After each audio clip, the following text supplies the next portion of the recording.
Ovo je jedna od igara koje Mario želi da zaboravi, kao da nikad nije bio u njima, jer se gotovo nigde ne pominje da je Mario išao i razvaljivao zidove po zgradama. Uglavnom, igra nije loša i prilično je zabavna. Kao što sam već rekao, cilj igre je da razvaljujete sve živo. Igra sama po sebi je vrlo slična sa prethodnim igrama, pa neću mnogo ulaziti u detalje. Kao i u dosadašnjim igrama, imate neprijatelje koji vas jure i imate ovog šupka što vas prati i jebe s druge strane. Zapravo, ova igra ima zanimljivu mehaniku prednje i zadnje strane. Dozvolite da vam objasnim kako to radi. Imate ova vrata koje možete da otvorite i neprijatelji mogu ući unutra. Kada se nađu s druge strane, iako vam ne mogu ništa, vidite gde se nalazi i kreće se normalno. Jedino ovaj šupak može s druge strane da lupa zid i da vas sjebe. Dobra stvar je što u svakom momentu možete da nastavite dalje, to jest možete da podesite koju stazu hoćete da igrate.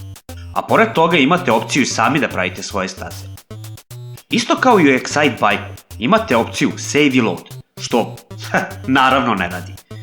Ja znam da su te opcije namenjene za Famicom Disk System, što je ekspanzija za originalni Famicom, gde su igre dolazile na posebnim floppy diskovima. Ali, moje pitanje je i dalje, zašto nisu imali dve verzije, jednu za floppy, a drugu za cartridge? Pa, u svakom slučaju, igra nije loša.